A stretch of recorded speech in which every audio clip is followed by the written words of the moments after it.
And then it doesn't matter the distance. He runs well short or long. He's been a good allowance, claiming, and now he hit the bottom at the end of the year. I like the move. They kind of jammed him in for 5, so he could be eligible for the waiver claim coming off the layoff here. He is. He wouldn't be surprised if he was. I thought the race came up a little tough, though, for Fiery Heart, and he hasn't been all that great on off tracks.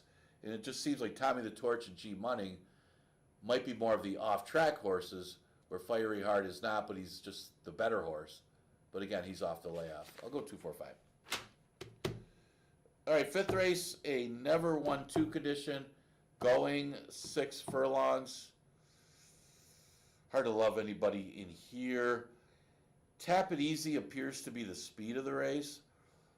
But here's another Munnings. And talking about Gimme Gimme, this horse has a big mud number, really both sides, likes the off track. He shows nothing. I mean, he showed nothing coming off the layoff, but he was off a 11-month layoff when he ran last time. So you forgive the effort. He only beat 1 horse. He drops off of that race. Well, he needs to drop. I mean, he didn't fire at all. But he's run against better, a lot better in the past. But my big thing is, not only does he drop, but I think he's going to step up on the off track. It is really tough to gauge how good this horse is going to run, because he just didn't fire at all last time. You had to think he needed the race, though. Tap It Easy, 10-1 morning line, appears to be the early speed. There is not a lot of speed in this race. He looks like the speed.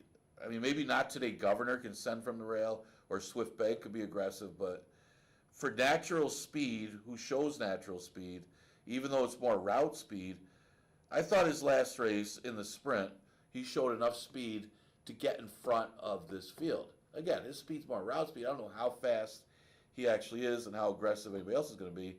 Real Aleve maybe shows speed. He actually showed more speed with the blinkers off, and I don't think that worked out last time, putting the blinkers on. So maybe he'll show a little more speed. But overall, not a lot of pace in this race. Percy, the outside horse, well, one thing you say, he was running against maiden special weights and running competitively before dropping, and hit the board every time for 5,000. Another one that just, he doesn't win for 5, he hits the board. He benefits if he has an easy lead going long. And I've seen him have a couple easy leads going long and maybe not holding on. But at this level, he's training well for the return. He's okay on an off track. I'll use him for 3rd. 4th, Swift Bank's a tricky read. He does have a nice work. One of the things you could say is his works are really good. Sometimes that doesn't matter. They may still need a race. Even if you're working a pretty quick bullet for 5 furlongs, you may need a race. He may show some more speed with that work. But he's off since November. He was running against tougher before dropping to 5 at the end of the year. I think he fits nicely in this spot. I think the works kind of push you to use him maybe in your pick 5s, just because maybe this horse is sharp enough that he could win off the layoff. Doesn't necessarily like this distance. He has not hit the board in his 4 starts at 3/4. That would be the concern if you're backing Swift Bank. All right, another 6 furlong maiden race is the 6th. These are maiden special weight fillies and mares. We do scratch the 2 recorded time. I'm telling you what, this race is tough. A lot of question marks when you're looking at this race. I could not eliminate anybody when looking at this race, especially if you're playing exactas tries. Even who's the longest shot? Tavern Talk. I mean, you can't fault Tavern Talk for her initial start. If you're going by that race, you shouldn't, because she got the worst of it, completely taken out. I was talking about Go Get It earlier in the day, where she kind of took a right turn, affecting both Tavern Talk and Banking Silver, but it was Tavern Talk who got the worst of it. Another one to consider. But Banking Silver was affected. She ended up having to move up a little bit to get into contention because Go Get It kind of broke outwardly. Banking Silver didn't get out there all that sharp, but she was also off a layoff since August. Probably shouldn't have took the amount of money that she took, but the winner did win for fun, and you could say she was best of the rest, considering she finished ahead of Saratoga Sunset, who had a fitness edge last time, says to me that she ran the better race. And I think she needed it. And you got to go back. How good, you talk about company kept. This horse ran at Churchill Downs against maiden special weight 2-year-olds. No restriction as far as state bred or anything like that.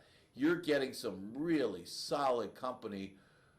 Horses that are on the Triple Crown Trail, horses that are stakes type horses that you'll encounter at Churchill Downs against their maiden special weights. And that's what she started off her career against. I would say that she's probably got some talent. I got a McLean's Music first time starter for second. Talking about the 4 Bluesette. Got a lot of 10-to-1s first or second today. Hoping that's my lucky number with these 10-to-1 morning line horses. I like the number on the off track. It's a pretty solid Tomlinson of 444. That's the positive. The negative is they paid $65,000 for this horse as a yearling, but only resold for, was it sold for 2 second foals? The second foal sold for a lot more. So kind of looking at that, well, that's positive, negative news. More turf as far as the dam. Both wins are on the turf, and the dam is a half to a stakes winner on the turf, but it is Uncle Mo, the sire on that dam side, so I would think that the off-track breeding in there is solid if we still are pretty wet come the 6th race. So you can't ignore the breeding. I know it's a 4-year-old filly, but McLean's Music out of a dam by Uncle Mo, I got to use the horse. Saratoga Sunset, I don't know if she can improve off of the race, but they were all chasing the winner, and it's not like she ran that badly. It was her first race over the track, and the other thing, it was probably too short for her. I mean, the excuse for Banky Silver is probably the layoff, coming off the layoff. The excuse for Saratoga Sunset would more be maybe the distance was too short at 5 furlongs, and she chased a little harder early than she would normally do. Plays. Cozy B took some money in her debut. Mentioned Caitlin Gutterson winning 30-to-1 the other day. So she's got some good help back there.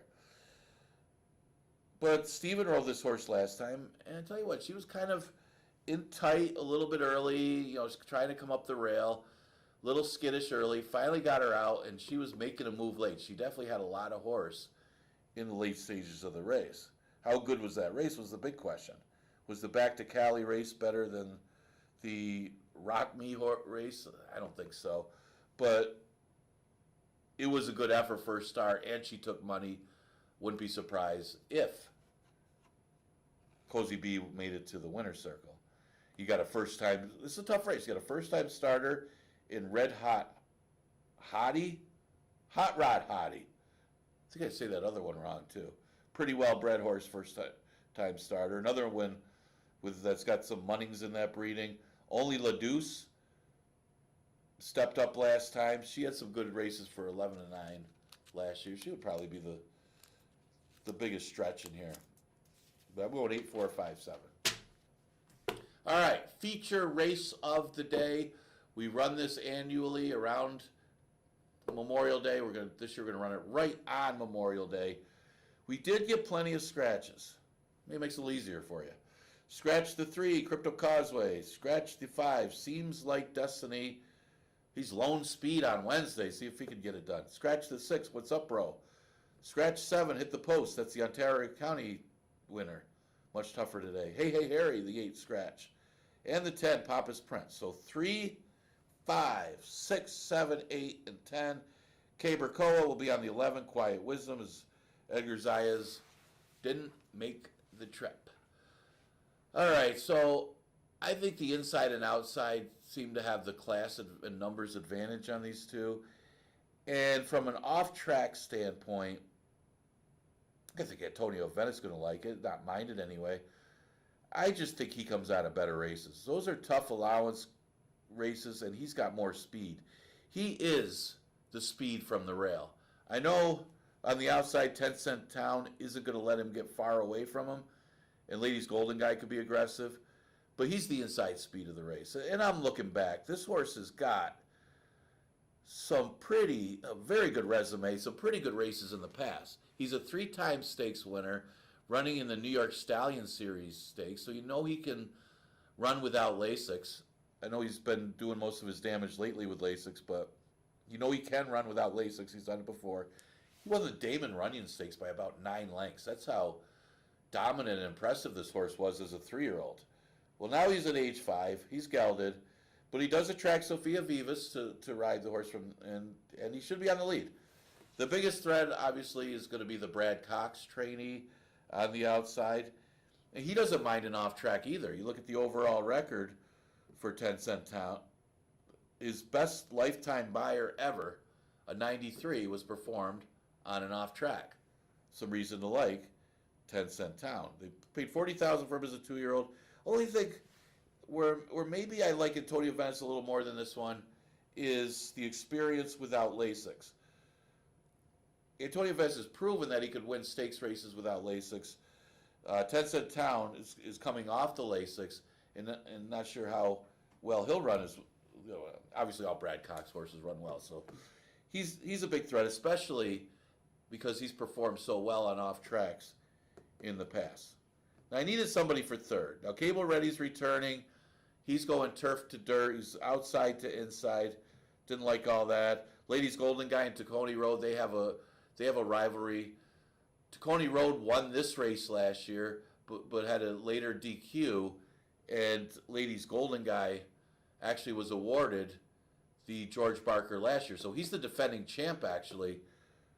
They both are, in a sense. But before that, I guess Deborah Breed won it last year because of the DQ. Jack and Bernie won it back in 2024. So Deborah Breed, not only does she own the Leon Reed Memorial, she does pretty good in this race as well. And we're not even going back to Breaking the Fever, who dominated all the 6 furlong races. I don't like... he didn't run badly his last race. I just think Quiet Wisdom... I know they're open claimers, but he's run okay on an off track. He gets helped by the scratches.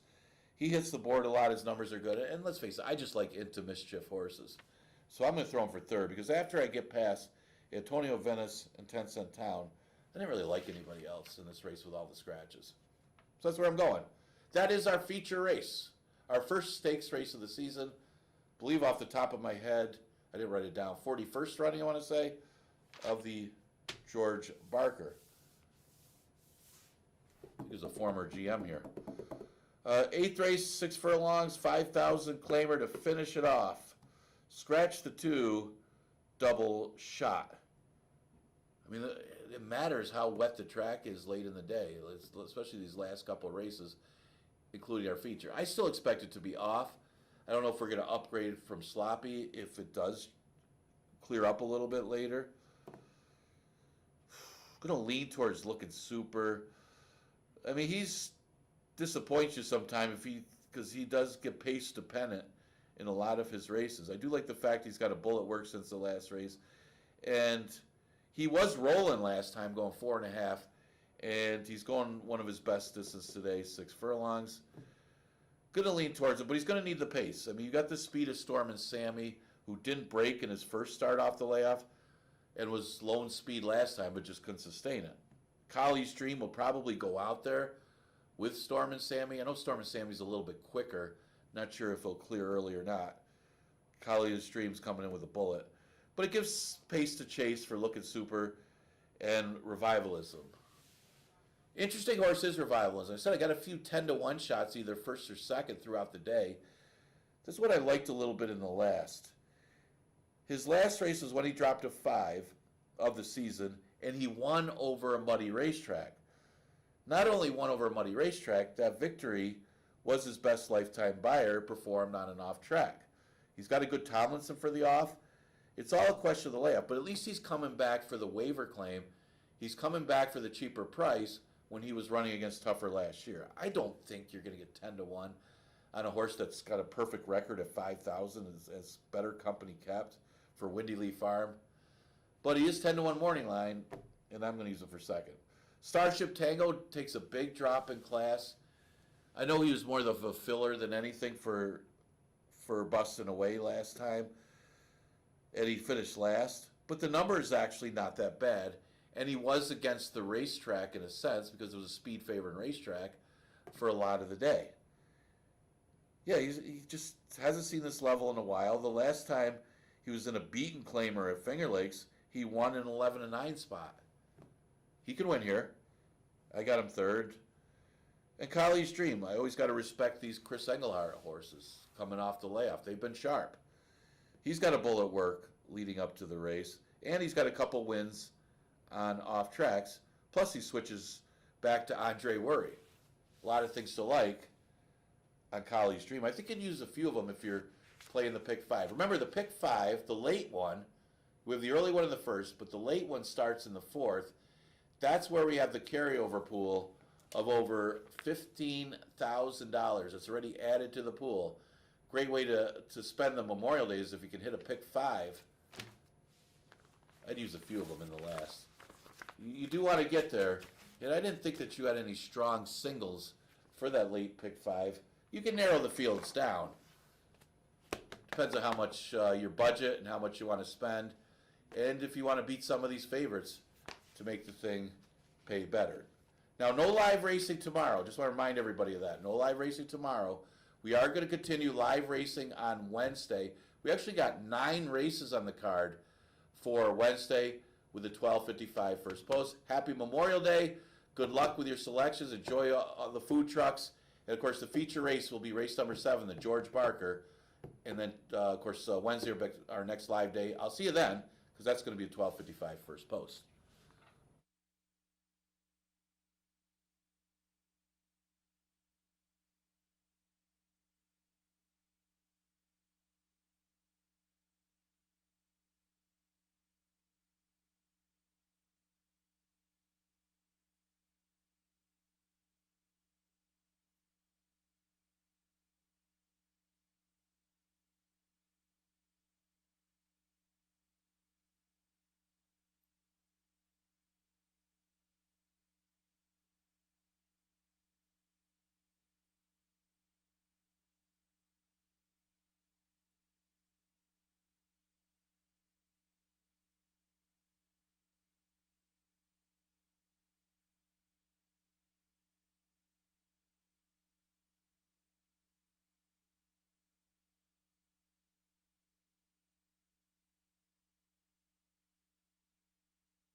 On the track, first race here at Finger Lakes. Number 1 is Mia Nipotina and Luis Perez. Number 2, Only in My Dreams. Joel Cruz partners up. Ahead of her is number 3, April Storm and Jackie Davis. Number 4, Lipin Law, Capercoa. Number 5, Shaman Princess, Relu Gutierrez. And number 6, Valentine Gift, Michael Davila Jr., the rider. Post time in approximately 3 minutes. Track is sloppy here at Finger Lakes.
Approaching the gate.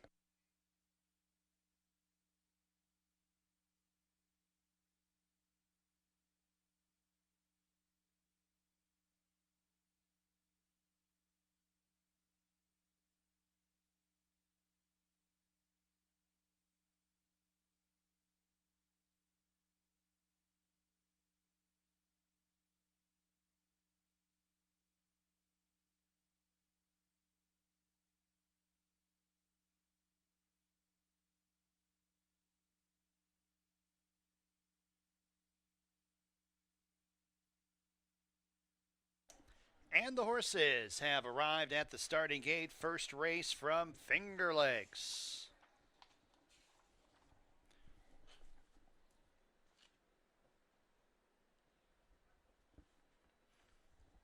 Got a field of 6 fillies and mares to go 5.5 furlongs to kick off the Memorial Day card here at Finger Lakes. First stakes race of the season goes as race number 7, the George W. Barker Stakes. Got a pick 5 carryover of just over $15,000. That starts on race number 4. That's on the late pick 5, not the early pick 5 that starts on this opening race. In this opening race, even money favorite number 5, Shaman Princess. Just missed last time out. Valentine Gift to the outside. And they're all in the gate. They're off and running at Finger Lakes. Shaman Princess hustled out for the lead. Valentine Gift in the far outside. April Storm and Only in My Dreams towards the rail. In My Dreams gets that lead over Shaman Princess. April Storm in a tough and tight spot in between horses. Valentine Gift is 4 wide up the backstretch, losing position. Lipin Law inside of her. And Mia Nipotina is at the back of the pack, now is out of last. The whole field's covered by about 6 lengths as they make the entry into the turn. Only in My Dreams with 3 furlongs to go has the lead by 3/4 of a length, now a half length. Over April Storm, who's prompting in second. Shaman Princess niggled upon to keep up in third, a length and a half off the lead. Lipin Law is about 5.5 lengths off the lead. Nia Nipotina's towards the rail, and Valentine Gift is at the tail of the field as they reach the top of the stretch. A showdown between April Storm and Only in My Dreams. These two are side by side. Shaman Princess has dropped 5 lengths off the lead. Mia Nipotina is able to get through towards the rail, up into second. 16th to go. April Storm, Mia Nipotina surging late. Mia Nipotina from last to first, winning at 10-1. April Storm second, third Lipin Law. Or third was Shaman Princess in a photo with Lipin Law.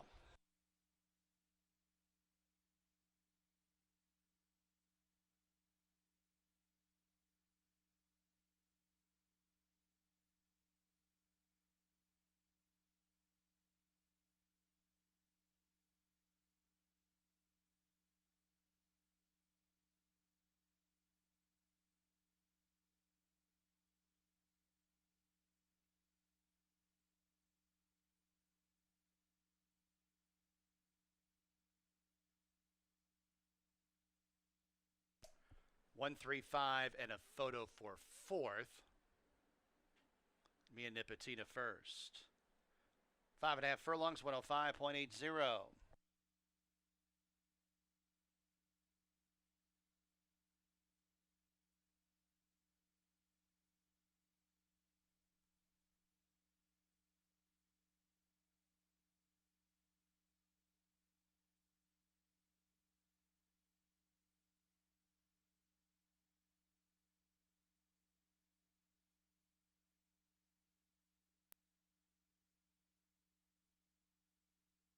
Number 4, Lipin Law, was fourth. 1, 3, 5, 4 in the opener.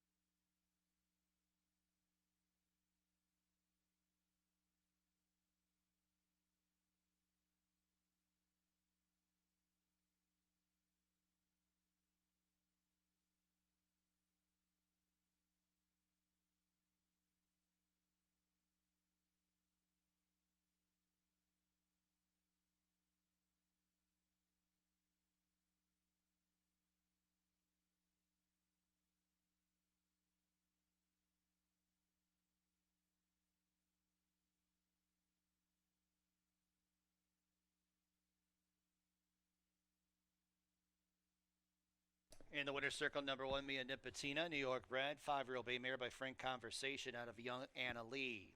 Rachel Sells, owner-trainer, Luis Perez, the winning jockey. Lou Correnti, bred, Mia Nipotina, $23.66, the winning mutual. Exacta, $67.98. Trifecta, $45.77. Super, $24.85. Second race, Finger Lakes. No changes. Exacta, trifecta, superfecta, daily double, pick 3 wagering. Post time in about 21 minutes at 1:25 p.m. Got a couple of different food options from the normal fare offered here at Finger Lakes. Got the Fairport food truck on track apron just before the finish line. And out back behind the track, Karuba's famous chicken barbecue is here all day. Got the pick 5 carryover, late pick 5 carryover that starts on race number 4, just over $15,000 in the pick 5 carryover. Manageable field, so something that any bettor can target here at Finger Lakes on this Memorial Day. Post time, race 2 in about 20 minutes.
All right, we're in the paddock for race number 2, and that was me and Nipotina. Probably really overlooked. I mean, that horse went off a big price, 7-2 morning line, went off something like 10-1, and she's shows some punch in these sprints. I mean, she came in fit, she won a race, and then came out of a race where they didn't really back up, and now the little further the better at 5.5. She was able to close ground and get the win. Louis Perez times that well for owner trainer Rachel Sells. That'll start us off. Okay, second race, a 5,000 maiden claimer going 5.5. Pretty wide open group, pretty tricky race overall. Look at some of the contenders. No real favorite right now. The 5, Crafty Lawyer, first time starter, getting some place. Those the other firster. Okay, well, let's look at them first because they are getting bet early. Yeah, Crafty Lawyer, who's by Tiz the Law. This one, of course, the New York bred. The dam actually was a stakes winner, but more turf on that dam side. The stakes winner on the turf as a 2-year-old. That's where that stakes were won. Not the fastest of work. Same thing with a 7.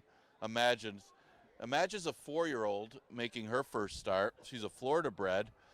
Was training at down there in Tampa before doing some works here. Again, not the fastest of works for this one either. Not much on the dam side. This is the first foal of that dam.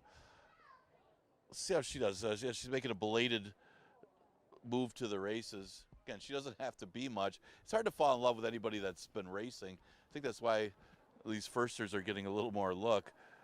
I actually went towards a horse that has shown absolutely nothing in 3 starts, but takes a significant drop in class. Talk about the one, Go Get It. Now, she ran as a 2-year-old, didn't do much, added Lasix last time, but lost stall chances. She tried to break outward and bumped into a couple horses on the way, but ended up getting the worst of it herself. As her and the Tavern horse both found themselves back of the pack. You could draw a line through the last race. You could forgive it. And she does drop in class to 5. I like the breeding. It's a Busted Stones out of a dam by Freud. So she's got every reason to wake up here or at least respond to the significant drop. And you couldn't face a much easier field depending on what these first-time starters do. Use the firsters in there, the 7. The other one I thought had a chance was David Iola's Candy is Dandy. I mean, she hasn't missed the board every time she's run for 5,000. Twirling Candy she's a 4-year-old. She's Ontario bred, but you notice she was running for 20 at Saratoga. She was claimed for 20, didn't have much form, but came here and dropped to 5, and has been no worse than 3rd ever since. Gets freshening here, but she has been for the waiver claim, and she could be a threat if she runs back to her form last year. Again, sometimes you just have to keep that form. She's hitting the board against a little bit better 5,000s. With this suspect field, she could be a win threat in here. Exacta Tri Super Daily Double Pick 3 starts with race number 2. Got about 9 minutes to post.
On the track, race number 2 from Finger Lakes. Number 1 is Go Get It, and Kevin Navarro aboard. Number 2, Candy, is Dandy, Emmanuel De Diego. Number 3 is Crystal, Nasario Alvarado in the irons. Number 4, Lady of Murcia and Jackie Davis. Number 5, first time starter, Crafty Lawyer.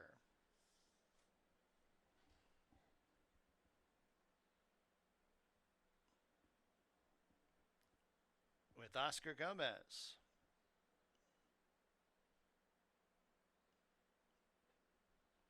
Number 6, Brock Casso, Andre Worry.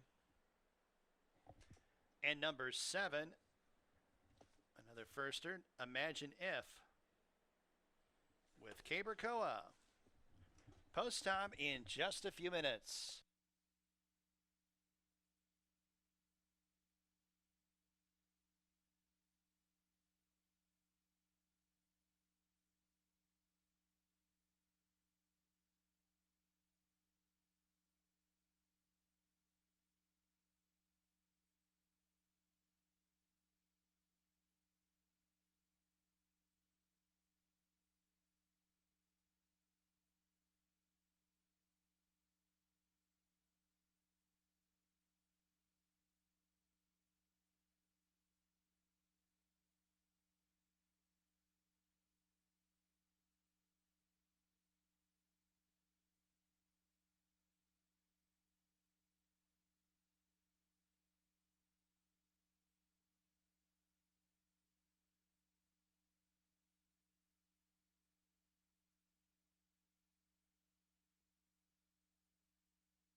Loading up for race 2 from Finger Lakes.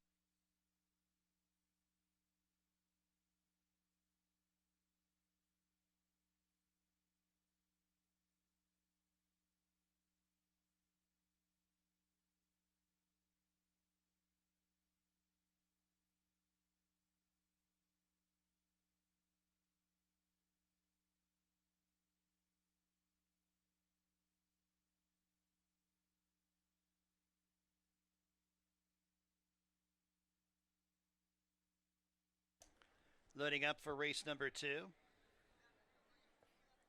Maiden claimers going 5.5 furlongs, 8 to 5. Number 5, Crafty Lawyer. One of 2 first-time starters in here. Lady of Mercia going up. Crafty Lawyer. Brock Casso. And Imagine If. Imagine If, the other first-time starter. Third choice at 7 to 2.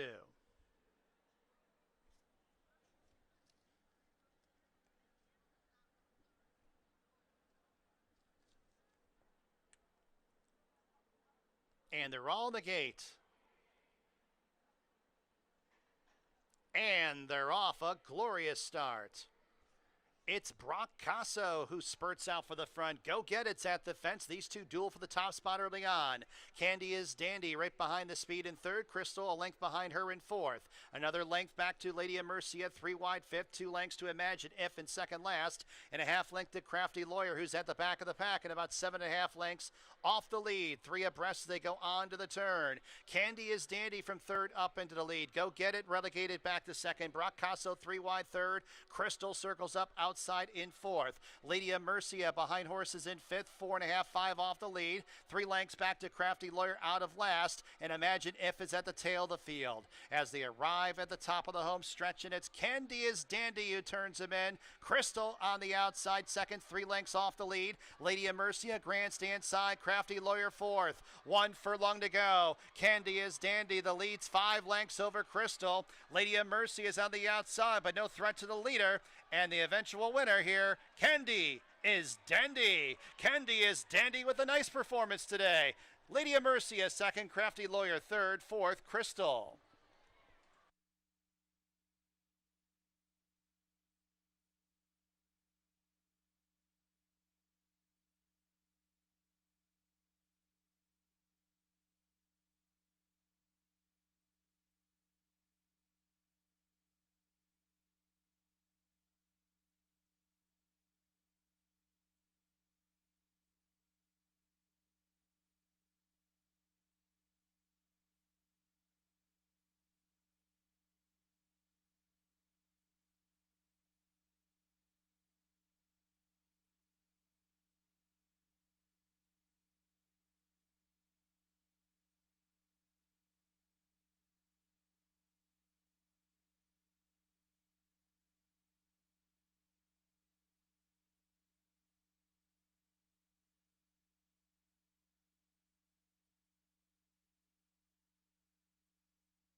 Number 2, Candy is Dandy first. 2-4-5-3 in race 2. 5.5 furlongs, 107.21. Candy is Dandy.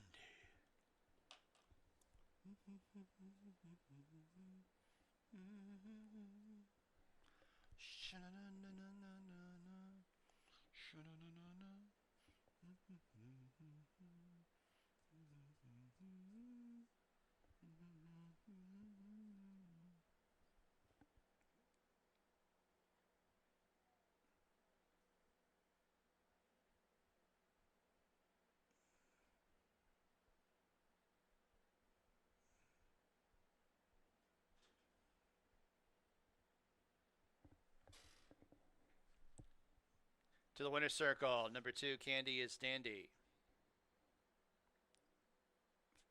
Now the official winner of race 2, Candy is Dandy. Ontario bred, 4-year-old Great Filly by Twirling Candy out of Riverine. David Oyola, owner-trainer. Emmanuel De Diego, the winning jockey. $5.62, the winning mutual. Dime Superfecta, $12.49.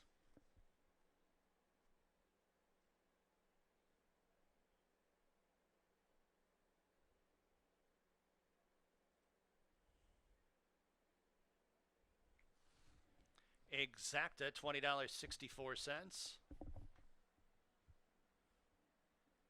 Trifecta, $23.66. Daily Double, $66.56.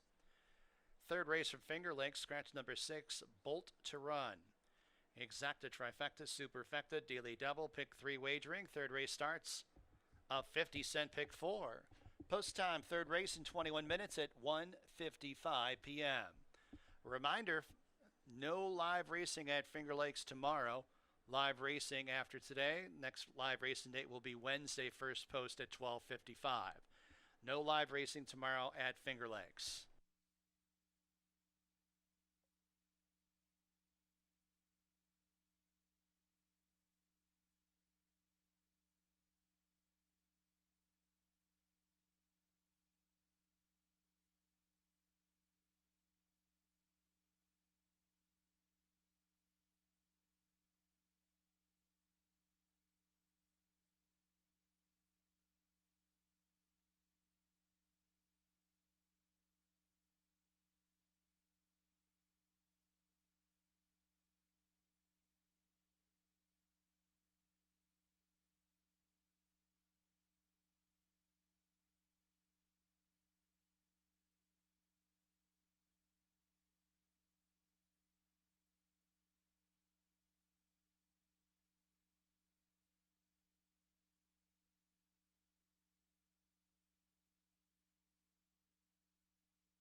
All right, we're getting ready for race number 3. Good training job by David Iola. Money showed on that horse, too, as Candy is Dandy dominated in that condition. It was Emmanuel Di Diego aboard right off the break.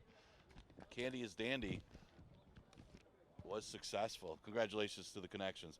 This goes a mile, this third race. It's an 11-9 claimer. Numbers of a race that's a date, never won 4 or for 3-year-olds. Well, look at some of the contenders in here. Looking at the one, Catch the Smoke, comes out of a race won by Secret Lanny. That was pretty good in the condition. He came back to win his next start. He chased and fade. He pressed wide before fading at a mile. So he's basically going from an outside presser to the inside speed. And they went quick. They went 46 to the half, 110 for the 3/4, and he didn't fade till late. This should be an easier spot for him depending on the pace scenario. Draws the rail. The speed is going to come from the 5, Freedsdale. Freedsdale taking a lot of early play despite being off the layoff. Does have a bullet work for the 5 furlongs. And as mentioned, he's the speed. Depending on what Catch the Smoke does, whether he tracks him or tries to go with him early, Freedsdale would be the one that could control this early speed. And he is getting some play. He's currently at odds of 8 to 5. The other one I threw in there was the 2, Kiss Me, Hold Me, Thrill Me, trained by Rachel Sells. She already has a win today in today's first race as Mia Nipotina pulled off a little bit of an upset. I wouldn't think that this would be much of an upset. He's been running against the 12-5s in New York. He is only a 2-time winner. That would be the only downside for this one, is he's technically easier. He's technically eligible for an easier condition than this one, but numbers-wise and class-wise, he fits, and he's right now at 6 to 1, getting a little bit of a price to him. Again, Freesdale's a speed. He got 2 from Tim Murphy, who should both enjoy the extra distance. Talking about Big Rich, who won off the layup despite it being short, and you got Eric from Miami, who made a nice move at 3/4. Both of them getting extra yardage. You can make a case for either one of them. So wide open crew here for race number 3. Exacta Tri Super Daily Double Pick 3, and the Pick 4 starts with this race.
Horses coming on the track. Race 3 from Finger Lakes. Scratch the 6. Number 1, Catch the Smoke, and Raylu Gutierrez. Number 2, Kiss Me, Hold Me, Thrill Me, and Jeremias Flores. Number 3 is Big Rich, Chris Russell. Number 4, Eric from Miami, and Andre Worry. Number 5, Freedsdale, Caber Koa.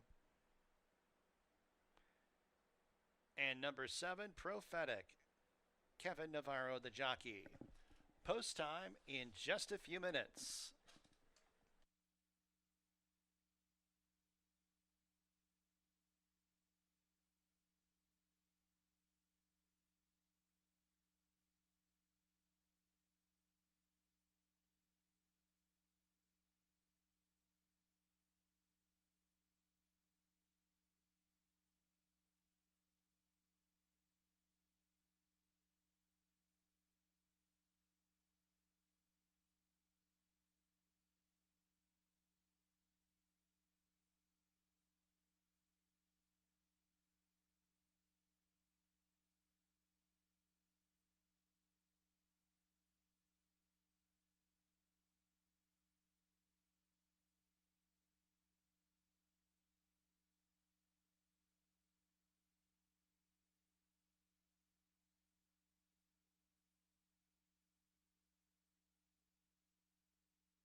2 minutes.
Approaching the starting gate.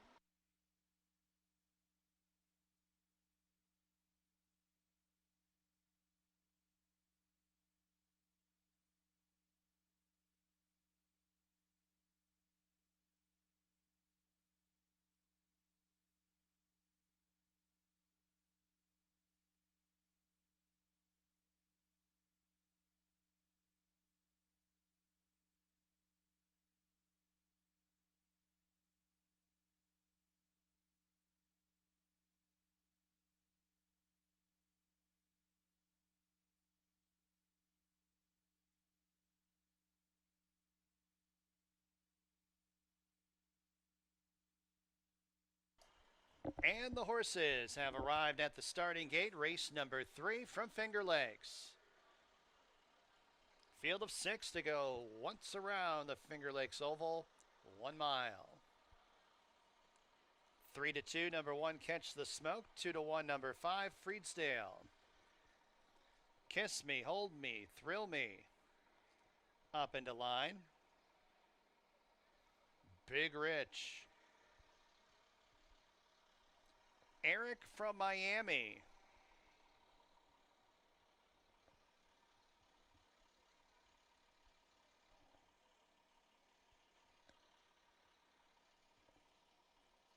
Freedsdale. And Prophetic. 6-5 on Catch the Smoke.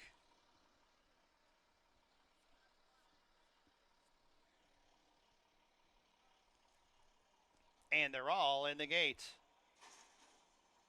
And they're off. Bad hop at the start for Big Rich, who's last. It's Freedsdale who jumps out for the early lead. Prophetic's on the outside. Catch the Smoke is trying to demand some racing room, but Prophetic making it very tight there for Catch the Smoke. 4th place belongs to Kiss Me, Hold Me, Thrill Me. Another 3 to Eric from Miami, and a length and a half to the slow starting Big Rich, who's at the tail of the field. 6 furlongs to go. Freedsdale's on a clear lead. The lead's a length and a half. Prophetic's on the outside in 2nd. Catch the Smoke along the inside in 3rd. Outside of him, Kiss Me, Hold Me, Thrill Me. Then 3 lengths to Eric from Miami in 2nd last, and a length and a half to Big Rich, who's at the tail of the field. First quarter, 24 2/5. Freedsdale has controlled this race throughout and goes to the opening half in 48 seconds flat. Prophetic prompting outside in 2nd. The gray Catch the Smoke towards the inside 3rd. 2 lengths off the lead. Kiss Me, Hold Me, Thrill Me being asked the question in 4th. Another 2 lengths to Eric from Miami in 2nd last. And 2 lengths to Big Rich, who's at the tail of the field. 2.5 furlongs to go. Freedsdale, Prophetic, Catch the Smoke has maneuvered to the outside for clear running room. Is now up into 2nd.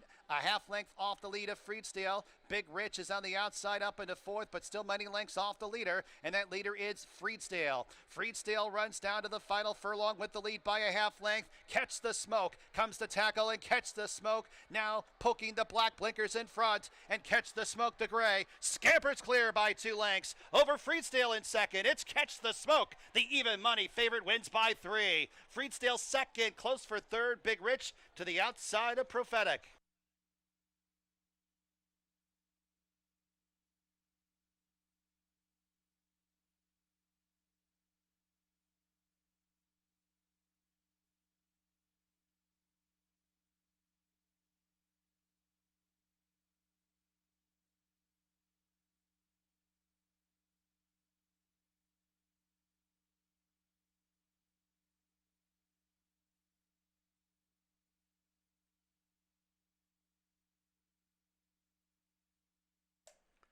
1-5 and a photo for third. Number 1, Catch the Smoke first. Stewart's had posted the inquiry sign. They're going to take a look at the start of the third, see what happened with the 3 Big Rich. Time for the mile, 139.38.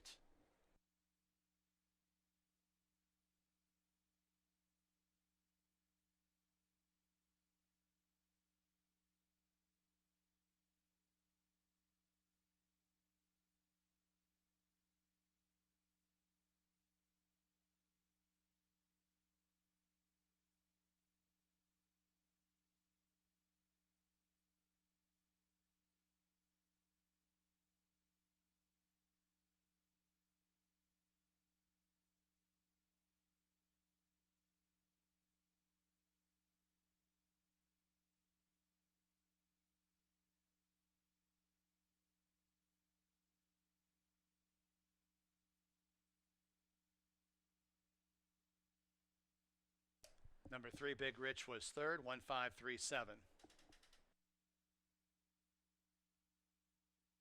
It looks like the inquiry sign has been removed.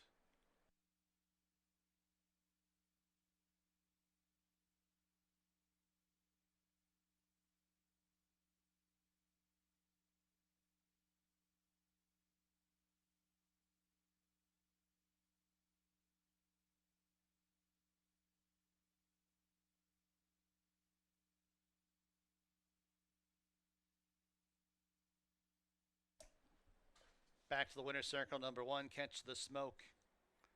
Kentucky bred, 7-year-old gray gelding by Mohamed out of Ad Litem. Flying Peace Stable owns. Robert Falcone Jr. trains. Raylu Gutierrez, the winning jockey. Kidder and Cole bred Catch the Smoke. $4.18 the winning mutual.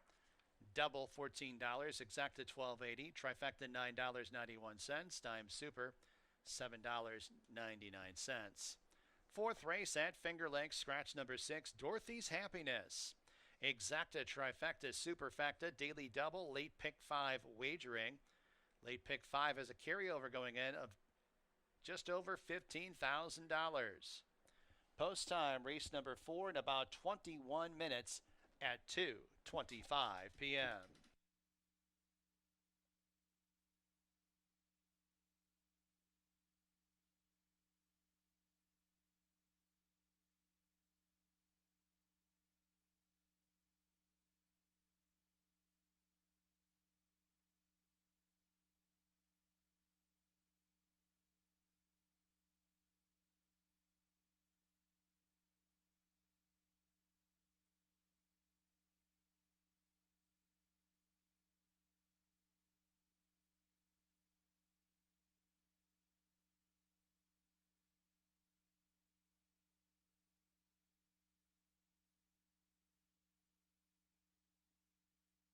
Had a claim in race number 3. Number 2, Kiss Me, Hold Me, Thrill Me.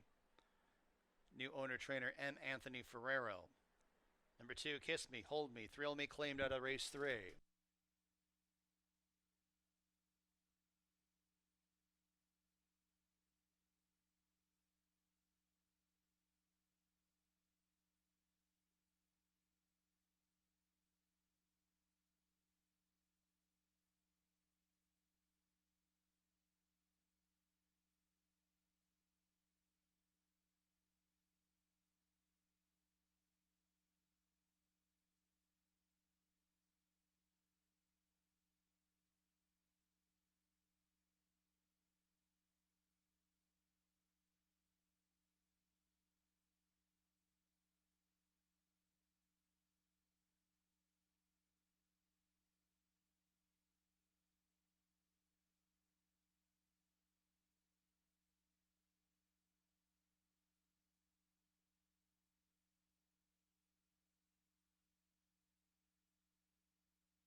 All right, in the paddock 4 race, number 4, that was Ray Lou Gutierrez with Catch the Smoke, chasing down the speed of Freedsdale and getting the win for Robert Falcone. They found that one. The horse went off at even money, but ran like it. Ran a huge race, having to chase down the only speed of the race. Didn't have a great trip early, but proved best in the end. Fourth race starts the pick 5. Remember, we got a carryover in the pick 5 pool, over $15,000 there already. That's going to add to the pool, whatever's bet in there. And it does add to the appeal. Usually the pick 5 payout's a little more than what it would be normally for the same price horses. So always enjoy the pick 5 carryover. If you're new to the track, it's a 50-cent minimum wager. You just have to win all 5 races. Doesn't mean you have to pick. You can pick multiple horses a race, especially with that 50-cent minimum. Gives you some spread time there, and chance to win some money. You can beat a few favorites, get some value. Man, if you would have hit it the other day, you're talking about you would have hit the whole $15,000. A couple horses were tough to come up with. 5,000 claimers the fourth here, and looking at the board, some early money on the 4. G Munning didn't get the best trip. Looked like he was in position, but needed to get off the rail. He was cruising behind horses on the inside, and when he tried to make a move late, he just didn't want to go through and called it a day. Actually, it was his stablemate, Big Rich, who ended up closing down the middle of the track to end up winning that race. Now, he's the speed here. Not a lot of pace in this race, so he figures to be the speed. The other one that has speed, a little bit of speed, would be possibly either Buck Wild or Tommy the Torch. Now, Tommy the Torch is a veteran. Early in his career, he had a lot more speed than what he does now. But one of the things you can say about Tommy the Torch, he seems to fire better on an off track than he does on a fast track. And he ran well from an outside post last time, trying to come off the pace, taking advantage of the horses backing up and finishing second behind the closer, Big Rich. Depending on the type of trip he gets, he hasn't shown the speed that he showed early in his career, so he might be in a chase mode if G Munning is able to clear early. The other one I thought had a big chance in here would be our former horse of the year, Fiery Heart. This one came in here off of a layoff and won a 5,000 maiden, and then just tore it up the rest of the year. What a year he had a couple years ago, and he did. He won Horse of the Year.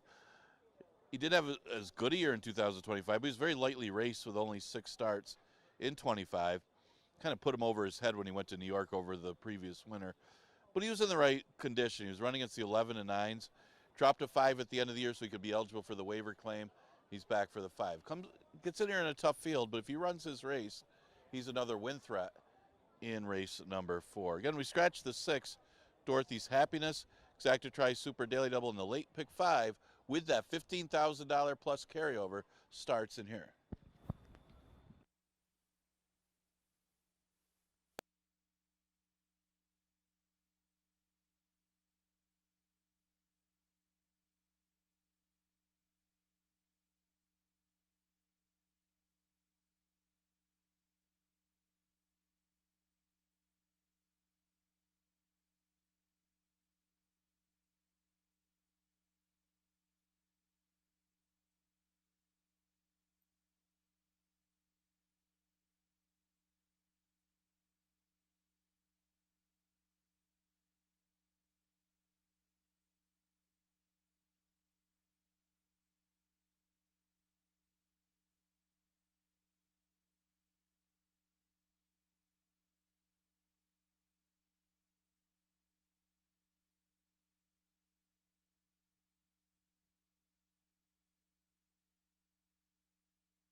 On the track, race number 4 from Finger Lakes. Scratch number 6, Dorothy's Happiness. Number 1, Jules in the Bay in Cabercoa.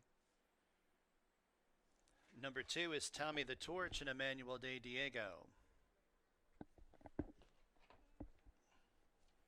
Number 3, Buck Wild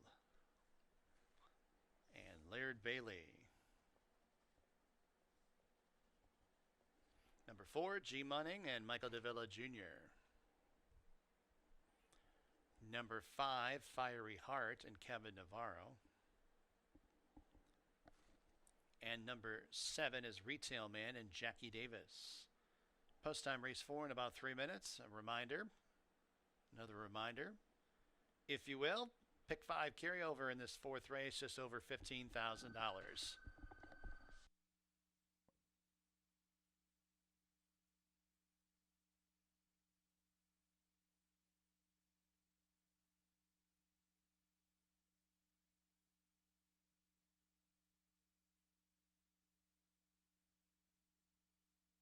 And speaking about that, pick 5 in the 8th race just got a late scratch. Scratch number 8, Starship Tango. Number 8, Starship Tango is a late scratch from the 8th race.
Horses begin their approach to the starting gate for race number 4 from Finger Lakes. Pick 5 with that carryover of just over 15,000 starts on this 4th race.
And the horses have arrived at the starting gate, race number 4 from Finger Lakes.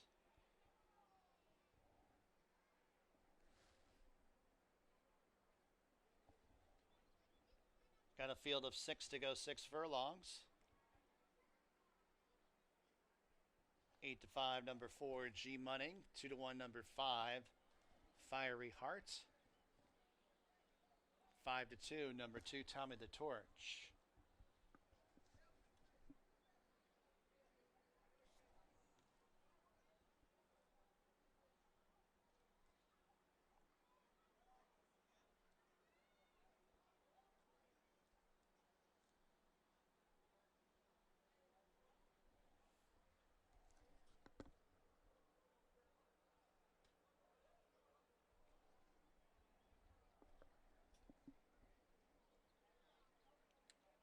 Fiery Heart.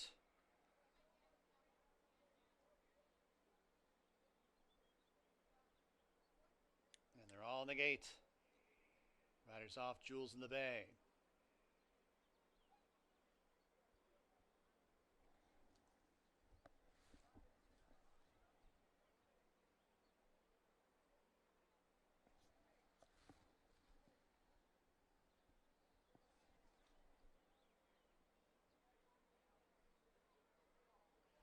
Backing out Tommy the Torch.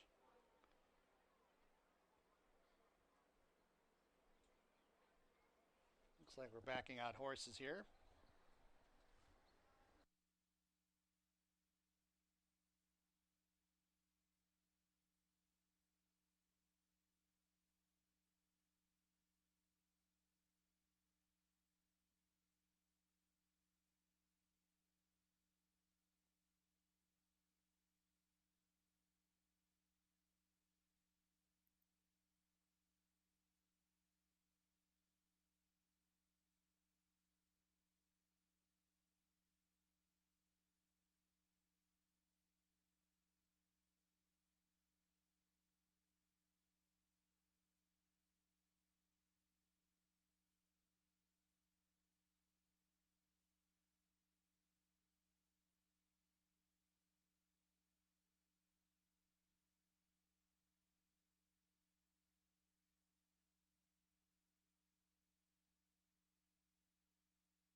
Jewels in the Bay going back into line. Looks like everything is okay.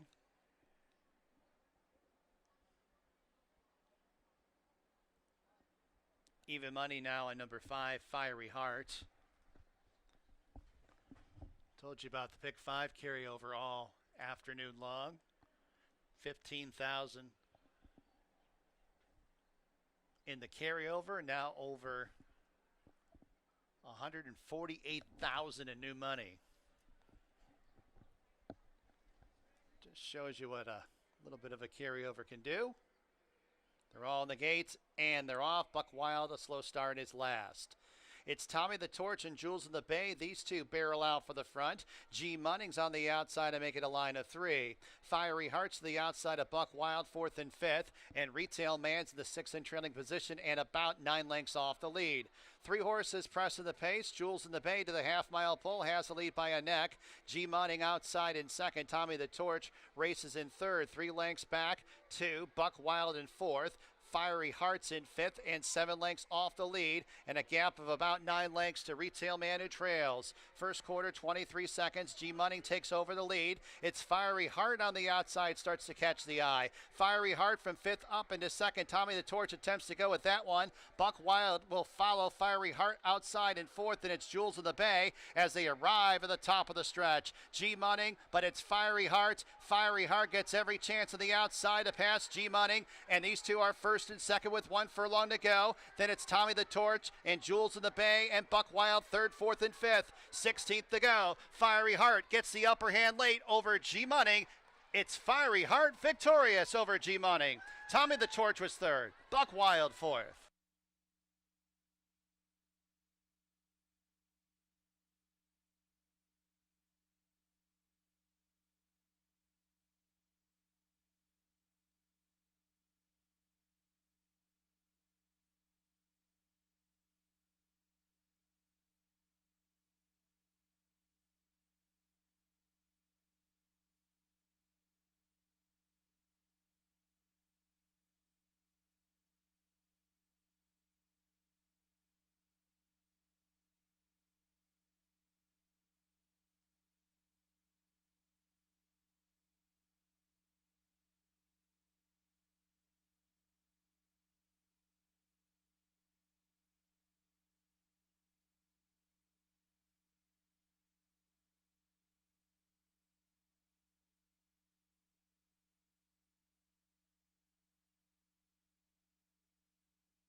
Five, 4, 2, 3. Number 5, Fiery Heart first. 6 furlongs, 112.43.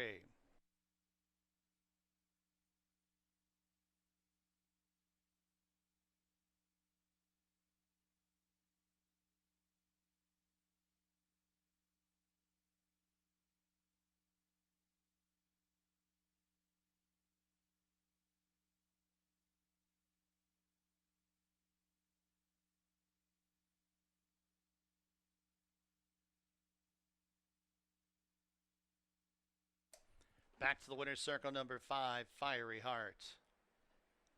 Kentucky bred, 7-year-old bay gelding by Outwork out of Says Who. Wendy Lee Farm owns, Jonathan Buckley trains, Kevin Navarro, the winning jockey. Windstar Farm bred Fiery Heart, $4.36, the winning mutual. Pick 3, $13.23, double $15.46. Exacta, $11.36. Dime Super, $7.15. Trifecta, $5.67. Fifth race, Finger Lakes, there are no changes. Exacta, Trifecta, Superfecta, Daily Double, Late Pick 4 wagering. Post time, race number 5 at about 20 minutes at 2:57 p.m. Another reminder that Finger Lakes will not be racing tomorrow, Tuesday. Next live racing date after today will be Wednesday. First post at 12:55.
Okay, we're coming up on race number 5. The fourth race started that late pick 5 that had the carryover. Juiced up with a little $15,000 carryover. I think over $150,000 was bet in that pick 5. Started off with a favorite, Fiery Heart Return running. Former horse of the year, comes back for 5, was able to wear down G Munning to get the victory. Kevin Navarro for John Buckley. Yeah, that's a former horse of the year winning for 5. All right, fifth race is pretty wide open. This is one you probably, if you played the pick 5, you want a few of them in there. This starts the late pick 4, if you want to play that as well. Let's start off with a drop down in Gimme Guineas. It really showed nothing in his first Finger Lakes start, but he was off a layoff and probably needed the start. It was off 11 months and only beat one horse. Comes out of a good race, though. Sir Cartwright ran big. That one didn't do so well off of the claim, but also got off slow. But Nico's and Sweet Tone, the horses that were second and third, they ran 1-2 in their next start. Makes Gimme Gimme's race not look as horrible as it does. But the big thing is he's dropping to 5,000. This should be easier. And he's bred for an off track as you got the drying out wet track. The 4 Tap It Easy could be the speed of the race. So there's not a lot of pace in here. You got to think he's the quickest of the speed if you go by his last race. He does show mostly route speed, but he showed enough sprint speed last time to a 45 and change half that if he is aggressive and wants to lead in here, he can get it. And he didn't finish up that badly after those fractions, finishing 4th. So he might be overlooked a little bit here, but he also may have a tactical edge if he shows that kind of sprint speed in this race. Mentioned the 9 Percy. He's got more route speed. He generally went long most of last year, but he did run competitively in sprints. And this is an easy enough field on the return that if he runs his race, he's a top 3 threat. He's getting a lot of early play off the numbers at odds of 2-1. He did start off his career running against maiden special weights, so he does have that pass and could be better than these on back class. Exacta Tri Super Daily Double in pick 4 starts in the 5th. Again, we got about 5 minutes to post.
On the track, race 5 here at Finger Lakes. Number 1 is Not Today Governor, Jackie Davis. Number 2 is Rev Parker and Ray Lou Gutierrez. Number 3, Swift Bank, Joel Cruz. Number 4, Tap It Easy, Caber Coa. Number 5 is Gimme Gimme and Emmanuel De Diego.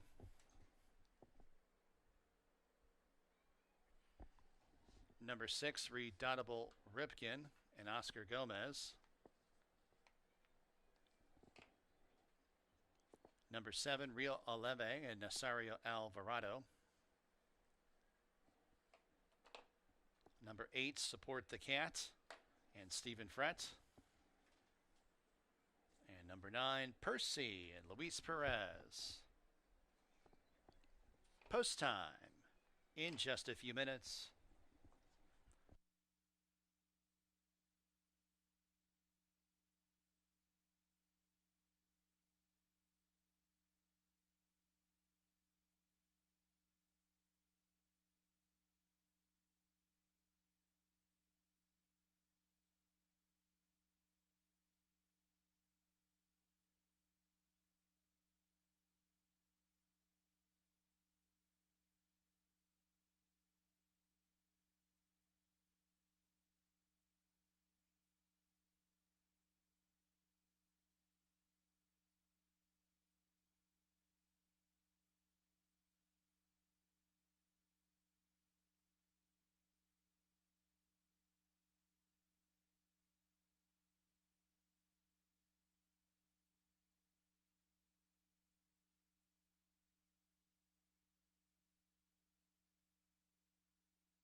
approaching the gate.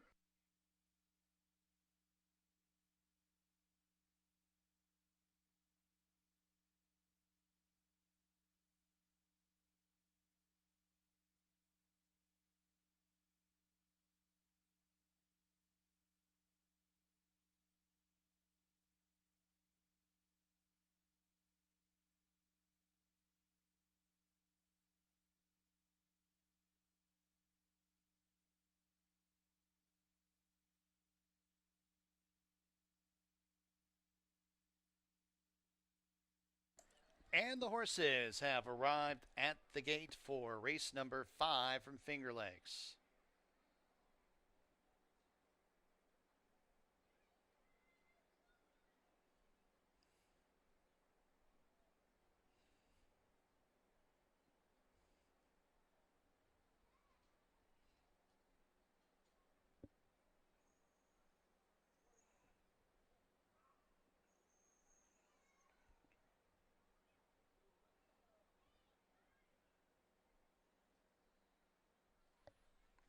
Rev Parker going up.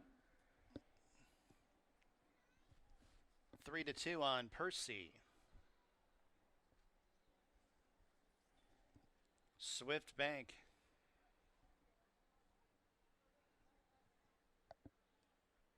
Tap It Easy.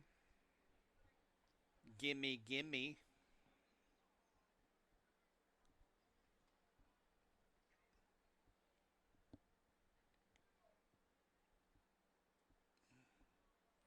Redoubtable Ripken.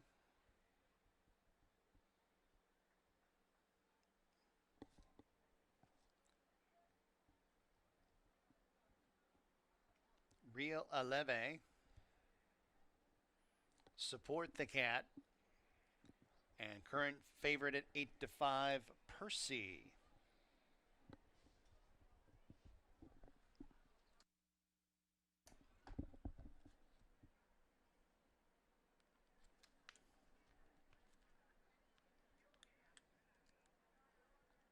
They're all in the gate. And they're off.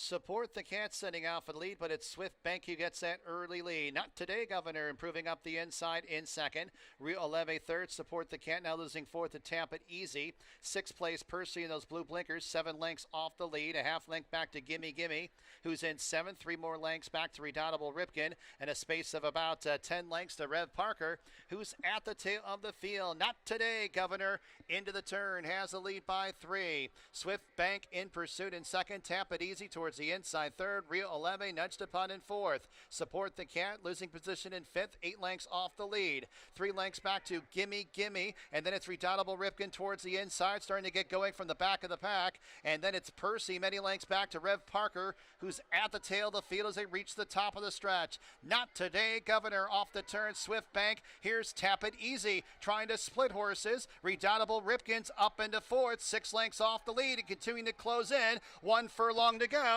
Not today, Governor. Tap It Easy. Redoubtable Ripken up into third. 16th to go. Tap It Easy. Redoubtable Ripken. 1 final try on the outside. Redoubtable Ripken wins over Tap It Easy. Not today, Governor third. Photo for fourth.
Number 6, Redoubtable Ripken first. Second, number 4, Tap It Easy. Third, number 1, Not Today Governor. Fourth, number 8, Support the Cat. 6418 in race 5 from Finger Lakes. 6 furlongs, 113.74.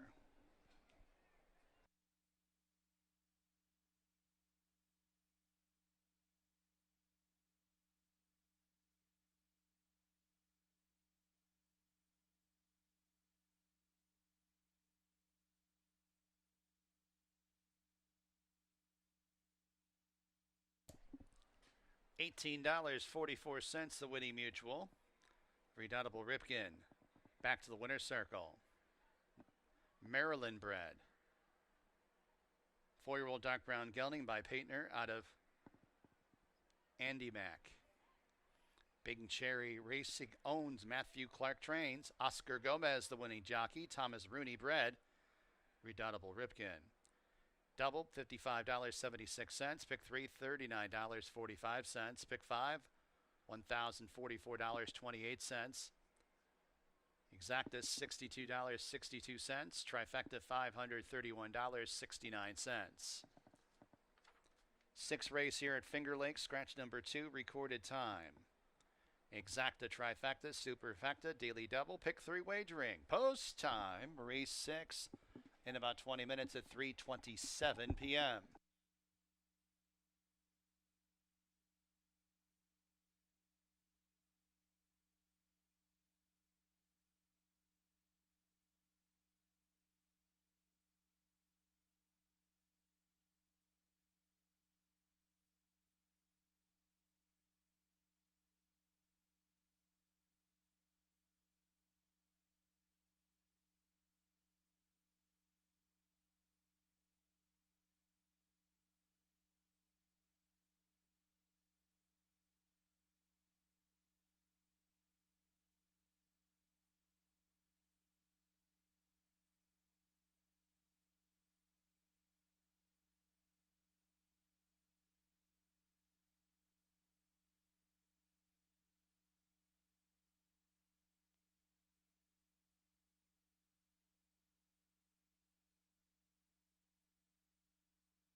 All right, coming up on race number 6, congratulations to Matt Clark, first win of the season. He gets the victory with redoubtable Ripken. Now I know how to say it. Oscar Gomez was able to just run down Tap It Easy late to get the win in race number 5. 8-1 on that price. 6 furlongs is the 6 races for fillies and mares. Scratch the 2 recorded time. Current favors on the outside, the 8 Banking Silver. You know, Chase was bet heavily down to be the favorite last time at 3-5. Just no match for the Rockby horse that was just got out there and just kept going and went a quick time too. They went 58 and change. Keep in mind, that was the first start since August of last year for Banking Silver, and I can understand why they were betting him. He was running against much classier horses at Churchill Downs to start off her career. Especially her first start was incredible. From a 12 post running against those horses to run second. See if she can run better this time. She'll be a little sharper. She's the one to beat. She's at 6-5 if she can improve off of that start. Look at the first time starter. There's 2 of them. Actually, there's one of them. Or 2 of them with the 1 Red Hot Hottie and the 4 Blue Set. Blue Set is the one I was looking at. This is a 4-year-old filly making her first start by McLean's Music out of the dam Momo Temper. Now, the dam had more success on the turf than on the dirt, but this horse has got some good off-track breeding when you look at both sides. They paid $65,000 as a yearling. This is the second foal, this is the first foal. The second foal sold for $250,000. So there's some good breeding. They're well met. Not the fastest of works for this horse, but it's hard to ignore the breeding and the off-track breeding that this horse has. So she is getting some play. That's a positive sign. She's at odds of 3-1. Another horse that ran pretty big her first start was the 7, Cozy B. Now, Cozy B did take some money going off at odds of 4-1 in her debut. She ran 3rd, and she was closing. She had a little bit of trouble. She was in tight on the rail early. Finally got out and made a nice run late. Just couldn't pick up the speed. So she could also be a little sharper second start for this one. And actually, she really ran extremely well in her debut. Wouldn't be much of a stretch if this horse was to break through and get a win. And she's a fair price right now. She's at odds of 4-1. Mentioned the other firster, Red Hot Hottie. Pretty decent breeding for this one. It's a Kentucky bred. The dam is by Munnings. The dam's a half to a graded stakes winner. The only negative is they paid $60,000 for this horse as a yearling and resold for $26,000 as a 2-year-old. Now making her first start as a 3-year-old. A little bit of money. It's 7-1 she's taken. Hard to ignore the breeding on her. The 5 is a 3-year-old, and she's making her second Finger Lakes start. Probably a little short for her last time, and she was in chase mode as well, along with Banking Silver. The only thing between her and Banking Silver is she did have a fitness edge on that horse with a bunch of races in New York before arriving here. But I think the extra distance will help her here, though, going an extra furlong, going from 5 furlongs to 6 furlong. That might put her in the mix and is a threat in race number 6. Pretty evenly matched. Obviously, the 8 would be the one to beat off of her previous form if she improves off of her last race. So she's getting the play right now at even money, but it's hard to discount many of the rivals in this race. Exacta Tri Super Daily Double, and the late pick 3 starts with a 6.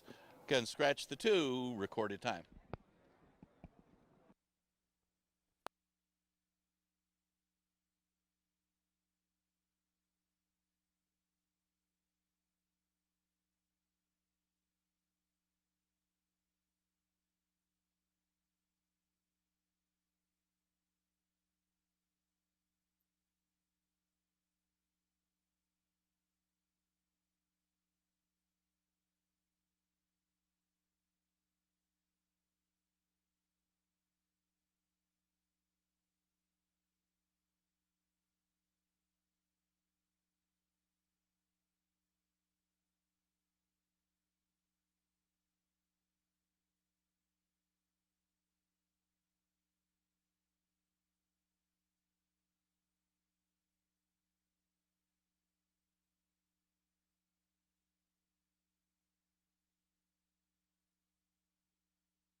Horses coming on the track, race 6 from Finger Lakes. Number 1 is Hot Rod Hottie and Luis Perez. Number 3 is Only Ladas and Emmanuel de Diego. Number 4, Blue Set, Kevin Navarro. Number 5, Saratoga Sunset, Jeremias Flores. Number 6, Tavern Talk and Oscar Gomez. Number 7, Cozy B and Stephen Frett.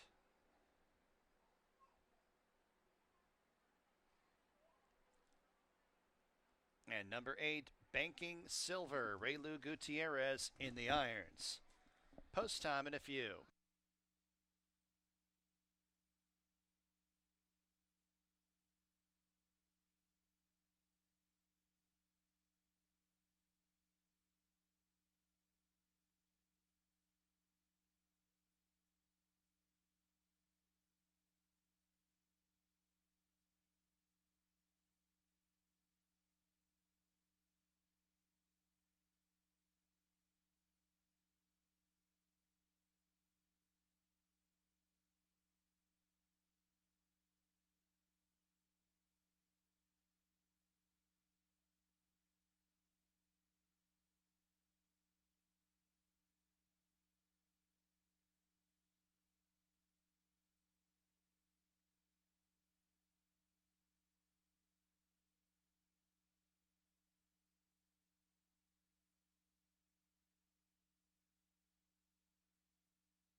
Two minutes.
Approaching the gate.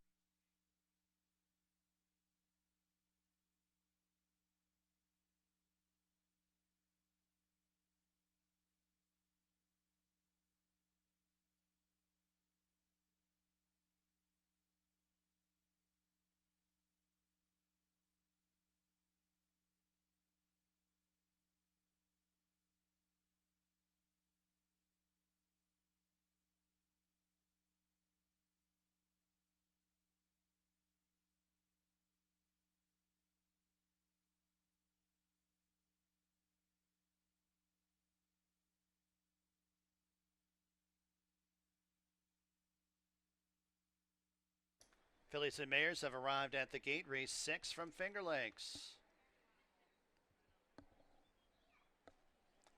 Field of 7 Fillies and Mares to go 6 furlongs. 4 to 5, number 8, Banking Silver.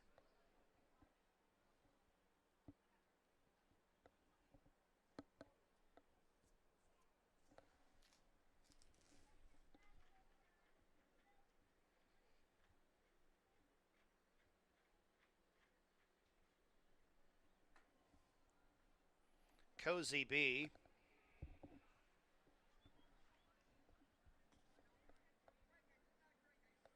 Banking Silver to the outside.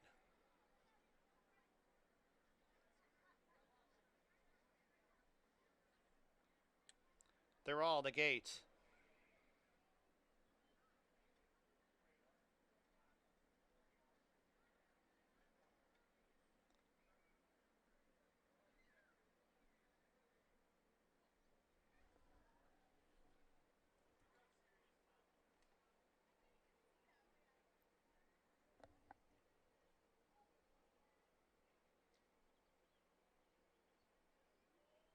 Ready.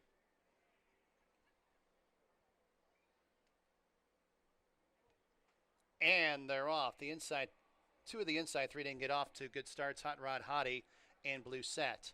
It's Banking Silver who streaks out for the front, but it's Hot Rod Hottie, even after that bad beginning, who goes from the back of the pack up into the lead and opens up by 2. Banking Silver, the Grays in second, 3 lengths back to Saratoga Sunset third. Cozy B's in fourth, and a margin of 4 lengths back to Blue Set is to the outside of only Ladus, and Tavern Talk is 3 wide at the back of the pack and about 11 lengths off the lead. Onto the turn, Hot Rod Hottie, first quarter, 22 and a fifth. Banking Silver, the even money favorite, a clear-cut second, a margin of 7 lengths back. Saratoga Sunset in third, Cozy B up the inside, shaking up in fourth. 3 lengths back to Blue Set in fifth, and then the back markers, Tavern Talk and only Ladus as they reach the top of the stretch. Hot Rod Hottie off the turn, leads by 3.5 lengths over Banking Silver, who's on the outside in second, many lengths back to the others, including Blue Set and Saratoga Sunset. 16th to go, and it's Hot Rod Hottie, who ran huge first time out. Hot Rod Hottie and Luis Perez report home in front by 6.5. Banking Silver second, Blue Set third, fourth, Saratoga Sunset.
One 845, number 1, Hot Rod Hottie first.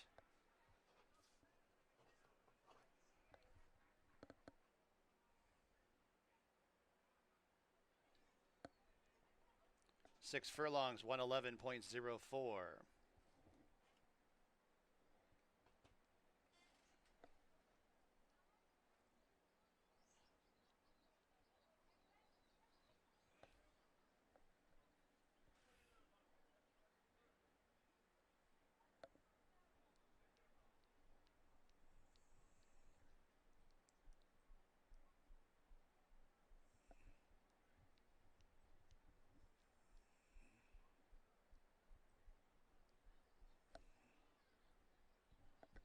Six race official, $16.54, the winning mutual. Double, $273.36. Pick four, $572.34. Super, $41.25. Exacta, $96.38. Trifecta, $78.27. To the winner's circle, number one, Hot Rod Hottie.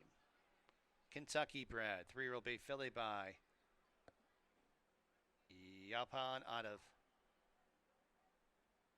Flash Pack in Barbie. Neil Halis, the owner, Edward DeLaro, the trainer, Luis Perez, the winning jockey. Dixiana Farms bred Hot Rod Hottie. Seventh race at Finger Lakes, the George W. Barker Stakes. Scratch the 3, 5, 6, 7, 8, 10. 3, 5, 6, 7, 8, 10. You got exacta, trifecta, superfecta, and daily double wagering. Post time for the George W. Barker Stakes in about 21 minutes at 3:58 p.m.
All right, seventh race is our feature race of the day. It is our first stakes race of the season, the annual stake, the George Barker Memorial. It's the 41st running of this 6 furlong sprint. But first, looking back to the 6, got to mention this horse. That was an impressive effort by a first-time starter, Hot Rod Hottie. Didn't even break that well. Perez still shot him out to the front end and just never looked back, unchallenged. Very impressive. Hot Rod Hottie. Louis Perez was aboard for the victory for Ed DeLauro. Congratulations to them. Now let's look at the feature. We did get a bunch of scratches in here. Scratch the 3, 5, 6, 7, 8, and 10. Caber Koa will pick up the mount on the 11. Quiet Wisdom.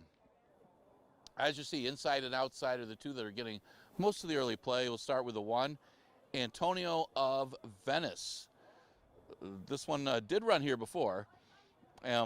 Sophia Vivas will pick up the mount. He's been running in some tough allowance races, open allowance races in New York, and coming off a victory last time. He does appear to be the inside speed of the race. Now, we'll see if a horse like 10 Cent Town will try to shoot out there and keep him honest, because really Ladies Golden Guy was the one that had a lot of speed before. Hasn't really shown it as much the last couple years, but he might prove tough to catch if he's able to, from that rail position, get a clear early lead. Antonio Venice getting play at 3-2. The Brad Cox trainee is the current slight favorite at 7-5 on the outside. Talk about 10 Cent Town. Well, we got a drying out racetrack, but this horse does like an off track. He's had a good record on it. His best lifetime race was on an off track. He's coming off a second place finish against state bred allowance competition. Of course, the other question will be coming off Lasix here, but he's in good form. Who was just claimed for $35,000, so this will be a good spot for him if he's able to pull through and win. And of course, you can't fault the connections when you got one of the top trainers in the country on 10 Cent Town. Other horses to consider, you got the 11, Quiet Wisdom. A little bit lower price claimers that he comes out of in New York. He's in some conditional 20,000s the last two. And he's cutting back in distance. He was running a mile last time, not badly beaten against those 20s, and that was on the mud. Very well bred. He's by Into Mischief. So he's got a look. His numbers are competitive with the rest of this group. He's currently getting some play at 9-2. Now we see the return of Cable Ready. Cable Ready is a stakes winner already here at Finger Lakes. He won as a 2-year-old in the Tin Cup Chalice Stakes on the dirt. He's been running in primarily turf route races in New York and running very well. I mean, this barn has been on fire percentage-wise to start off the season. I mean, they're shooting around 50% to start off the season, and Cable Ready comes in with some form and with some fitness, and wouldn't be impossible because this horse has won over this oval before, and he's won at this distance. Hasn't really done well on the off-dirt track before. His one win was on a fast dirt track, and his other win was on the turf. But he's classy enough and is in good enough form that it wouldn't be an impossible transaction to play this one to win and for him to get the victory.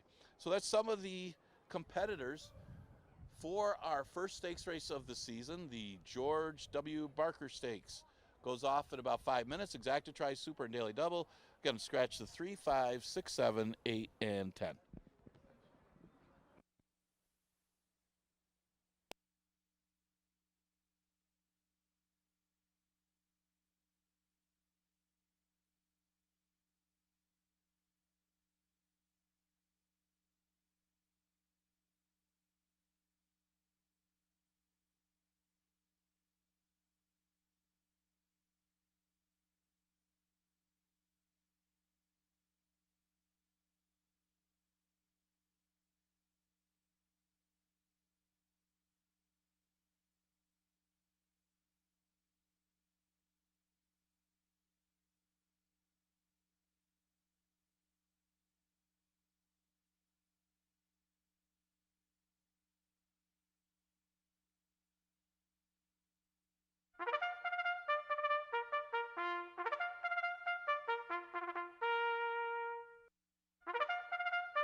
Horses coming on the track for the featured race, the George W. Barker Stakes. Here's your field.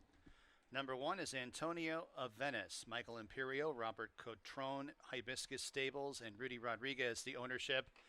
Rudy Rodriguez, the trainer. Sofia Vives, the rider. Number 2, Tim Murphy's Tacony Road with Emmanuel de Diego. Number 4 is Cable Ready. Linda Dixon and Hector Alejandro, the owners. Linda is the trainer, and Nasario Alvarado, the rider. Number 9, Ladies Golden Guy. Deborah Breed, owner, trainer. Stephen Frent in the irons. Number 11, Quiet Wisdom. Craig Benoit owns, Wayne Potts trains. Edgar Zayas in to ride. And number 12 is 10 Cent Town. Michael Dubb, the owner. Brad Cox, the trainer. Ray Lou Gutierrez got a leg up. That's the field for the George W. Barker Stakes. Post time in just a few.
There is a jockey change in this 7th race for the 11 Quiet Wisdom. Caber Koa. Koa's on the 11 Quiet Wisdom in this 7th race.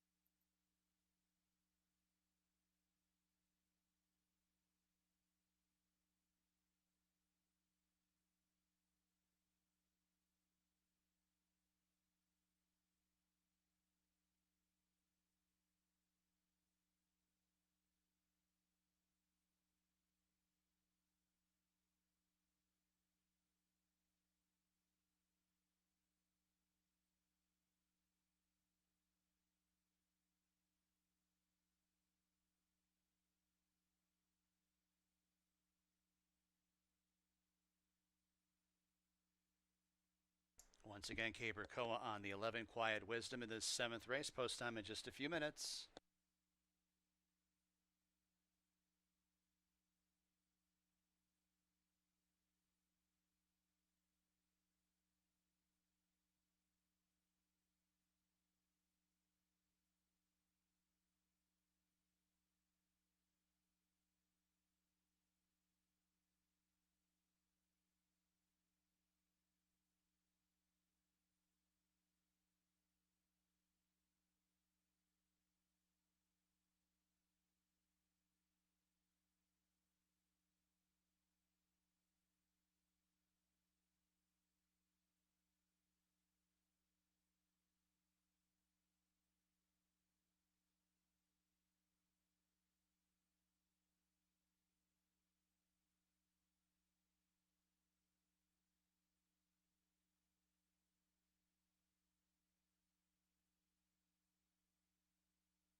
Horses begin their approach to the starting gate.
And the horses have arrived at the starting gate for race number 7 from Finger Lakes, the George W. Barker Stakes.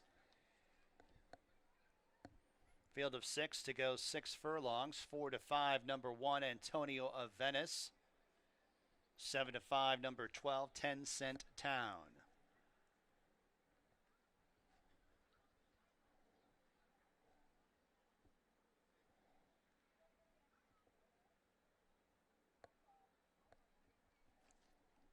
Cable Ready going in. Ladies Golden Guy, Quiet Wisdom, and 10 Cent Town.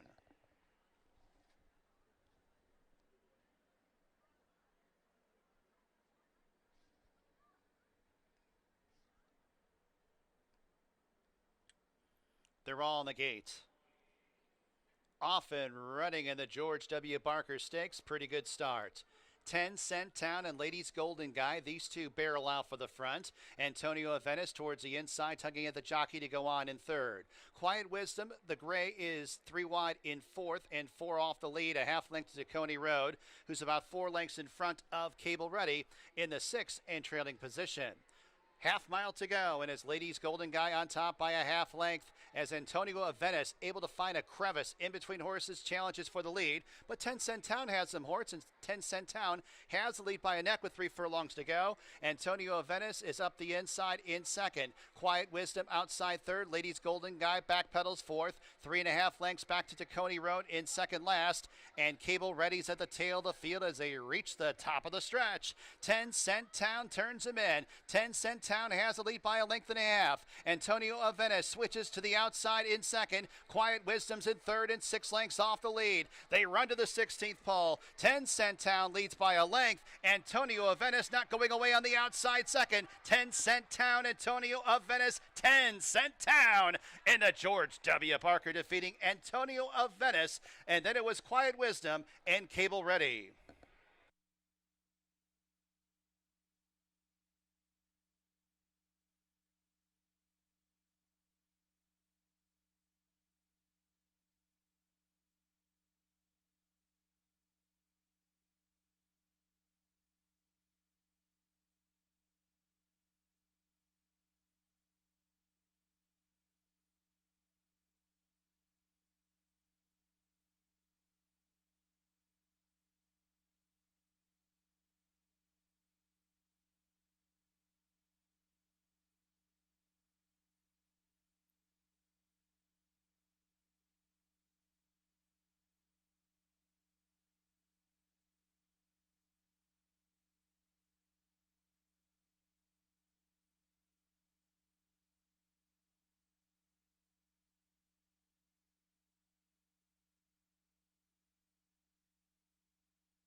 12, 1, 11, 4. 10-cent town first. 6 furlongs, 110.81.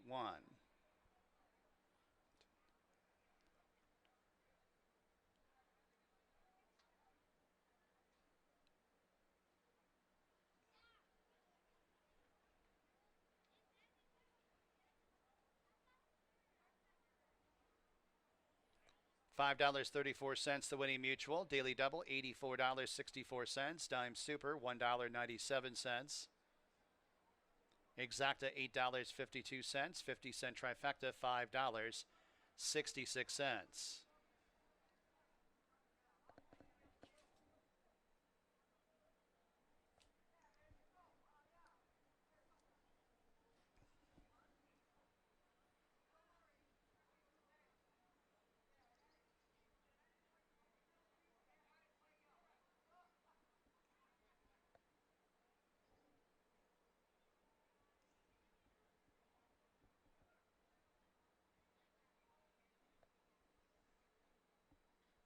Back to the winner's circle, number 12, 10-cent town. New York bred. 6-year-old bay gelding by Reedsdale out of Eleanor Rugby. Michael Dubb, the owner. Brad Cox, the trainer. Raylu Gutierrez, the winning jockey. 2 wins in the card for Raylu Gutierrez. Hidden Lake Farm bred 10-cent town.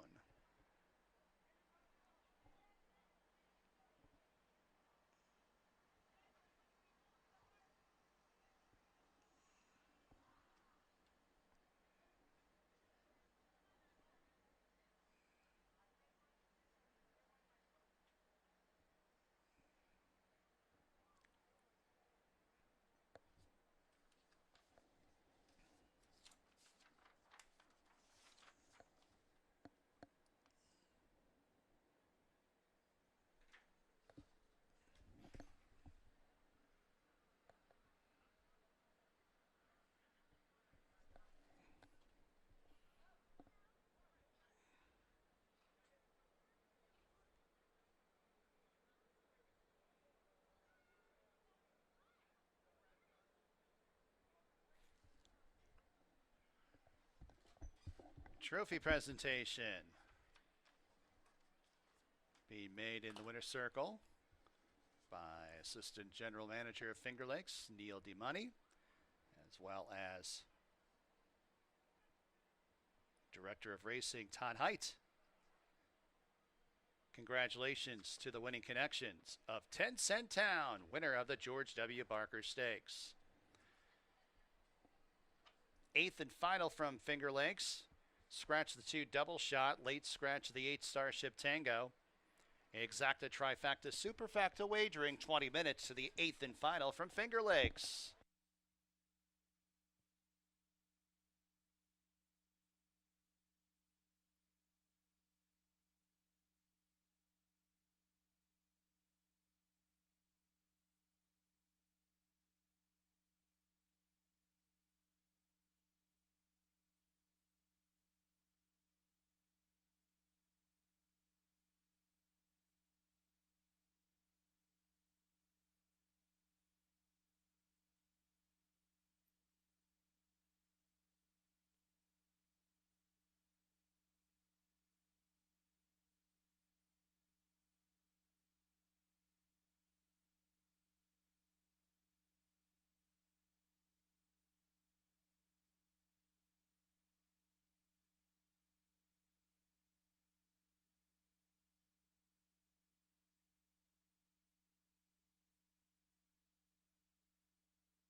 Number 6, Ironman Ira races without a bar shoe. No bar shoe for the 6.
All right, getting ready to conclude this Memorial Day card. Hope everybody enjoyed themselves. Had a full grandstand out there enjoying most of the races, including our feature race, won by Ray Lou Gutierrez for trainer Brad Cox and Michael Dubb. Congratulations to them.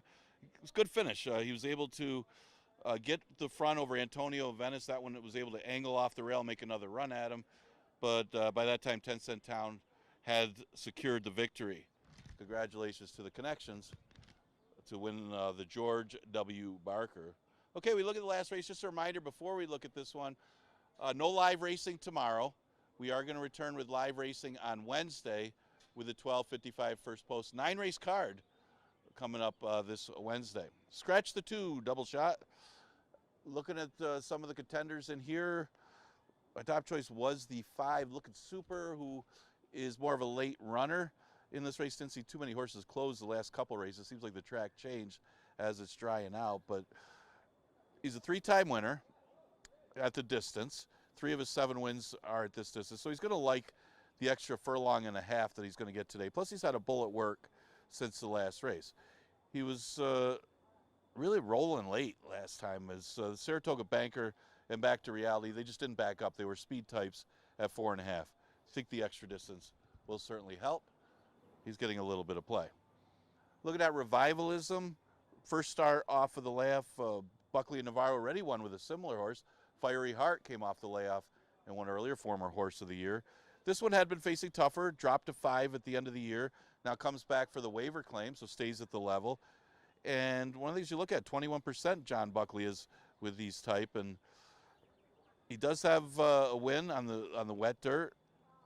Best lifetime buyer was, so if there is some moisture in that track still, that only helps. But I think just staying at 5,000 especially off of the last victory, the only time he ran for 5, makes him a player, although he's not getting much for action right now. One of the longer shots in here at odds of 6-1. The 8 is Starship Tango. He takes a drop in class, and his drop comes out of a much tougher race. Now, he was kind of in the race to help out Bustin away. It was only a 5-horse field, and he ran 5th in there, but he was only beaten 6 lengths, and the number wasn't bad. So and that was his first start off the layoff. So he means business today, dropping in class to 5. See if he can get the right kind of trip to get to the winner's circle. So those are some of the contenders. I believe actually he's off the board right now, so he should be scratched. Storm and Sammy looks to be the speed. Exacta Try is super offered in the last. Scratch the 2, double shot.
On the track, 8th and final, Finger Lakes. Number 1 is Nutsy and Nazario Alvarado. Number 3, Khalid's Dream and Andre Worry. Number 4, Revivalism, Kevin Navarro. Number 5 is Looking Super, Michael Davila Jr. Number 6, Ironman Ira and Emmanuel De Diego. And number 7 is Stormin' Sammy and Joel Cruz. Post time in just a few.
approaching the gate.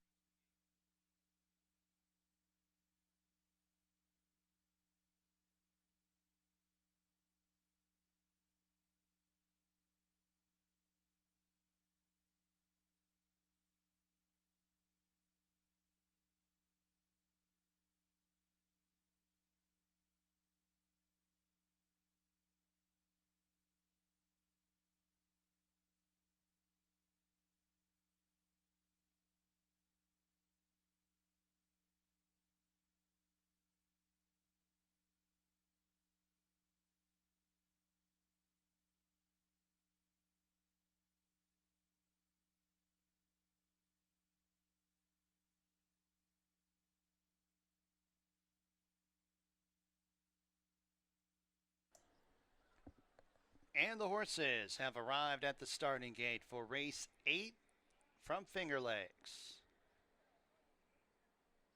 Got a field of 6 to go, six furlongs. Wide open betting race, 4 of the 6 between 2 to 1 and 3 to 1 on the board. Reminder, no live racing here at Finger Lakes tomorrow. We will race on Wednesday, first post at 12:55 p.m.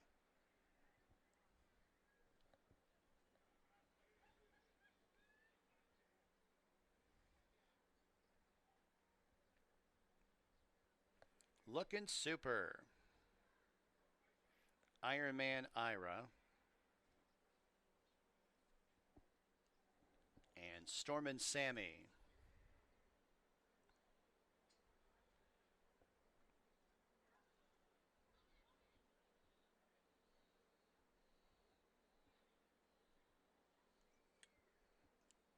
They're all in the gate.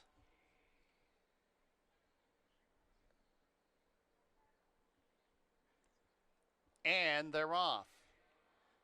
Stormin' Sammy from an outside post setting out for the lead. Ironman Ira. Here's Khalid's Dream. Khalid's Dream in second, now poking the white blinkers in front. Fourth place Looking Super, 3 off the lead, now up into third. Revivalism following that one up into the fourth spot. And at the tail of the field, that is Nutsy. It's Khalid's Dream on top by a length over Stormin' Sammy with a half mile to go. Looking Super keeping tabs on the speed in third. A space of about 3 lengths. Revivalism to the outside of Nutsy, fourth and fifth. And Ironman Ira's been shuffled back to the tail of the field. On the turn, Khalid's Dream, the lead's 2.5. Stormin' Sammy under pressure second. Looking Super, a ground-saving third. Then 4 lengths back to Revivalism to the outside of Nutsy. And at the back, that is Ironman Ira as they reach the top of the stretch. Khalid's Dream is the first to face us. Looking Super has the decision to go inside or outside, probably towards the inside, but Khalid's Dream is making it very tight there for Looking Super, and it's Nutsy and the red blinkers on the outside third, 3 lengths off the lead. 16th to go. Khalid's Dream, Nutsy's lunging at Khalid's Dream, and Nutsy's got him.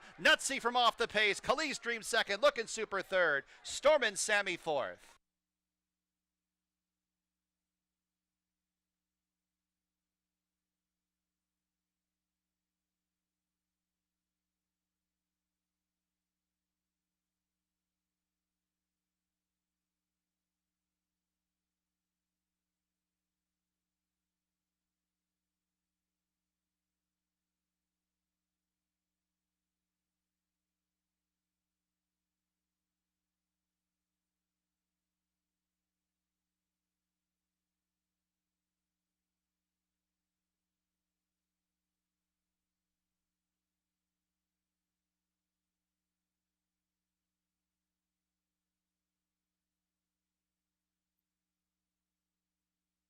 One, 3, 5, photo for fourth. Number 1, Nutsy first.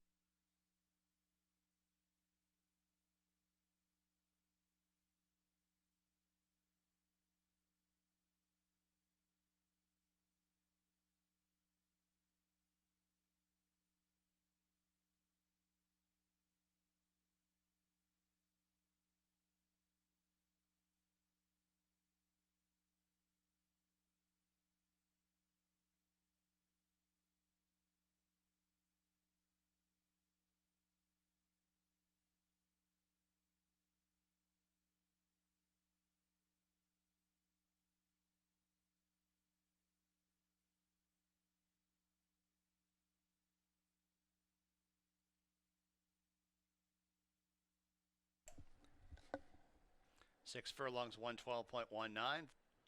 Stormin' Sammy was fourth, the 7, 1357. Nutsy, first start of the year, winning one, Kentucky bred. 8-year-old dark brown gelding by Exaggerator out of Special Dream. Elmar Loiza, the owner and trainer, and Nasario Alvarado, the winning jockey. Wade Fox Farm bred Nutsy.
Eighth race official, $14.86 the winning mutual, double $47.94, exacta $63.78, try $37.13, super $15.41, pick 3 $178.28, pick 4 $16,035.45, pick 5 5 of 5 $5,520.09. Eighth race, last live race here at Finger Lakes for Monday. No live racing here at Finger Lakes on Tuesday. Live racing will start again on Wednesday. First post, 12:55 p.m. From high atop the roof here at Finger Lakes Gaming and Racetrack, this is your track announcer, Bill Downs, signing off. Have a great evening.